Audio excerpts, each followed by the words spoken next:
आलू का हलवा बनाने के लिए यहाँ मैंने 3 आलू लिए हुए हैं।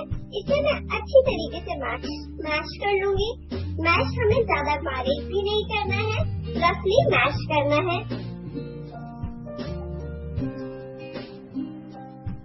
यहाँ मैंने ये आलू मैश कर लिए हैं, तो चलिए अब हम इन्हें फ्राई कर लेते हैं।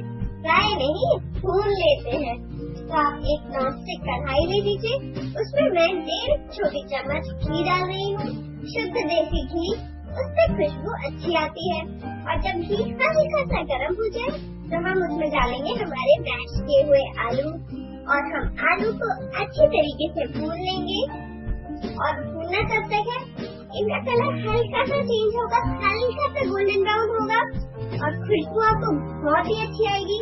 भुने हुए आलू की तो खुशबू वैसे ही बहुत अच्छी आती है। तो आपको इसे करीबन 5 से 10 मिनट के लिए भूनना है। और आप देखेंगे कि भूनते भूनते जो आपके आलू के बड़े पीसेस हैं वो छोटे हो गए हैं। और आप ध्यान रखिए कि जब आप आलू को भूने तो आप उसे चलाते रहें, वरना वो नीचे जलने लगता है और नीचे वाली लेयर उसकी कड़क होने लगती है।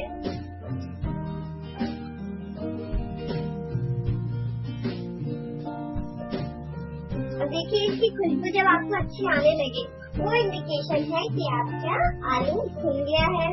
तो अब हम इसमें डालेंगे चीनी।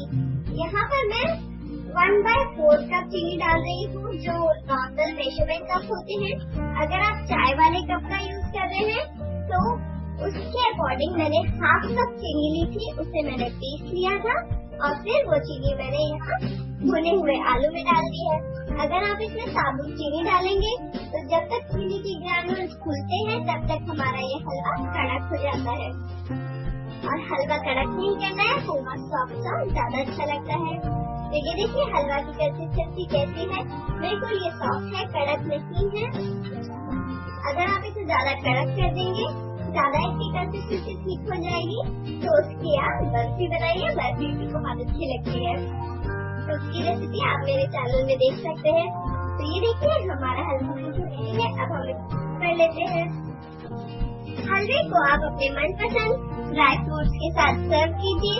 आप चाहे तो इसे ठाकुर जी को या फिर भगवान जी को भोग भी लगा सकते हैं। दोस्तों आपको मेरी ये फरारी आलू के हलवे की रेसिपी कैसी लगी मुझे लिखकर जरूर बताएं। अगर अच्छी लगी तो प्लीज लाइक का बटन दबाएं और मेरे चैनल को सब्सक्राइब करना तो प्लीज बिल्कुल भी मत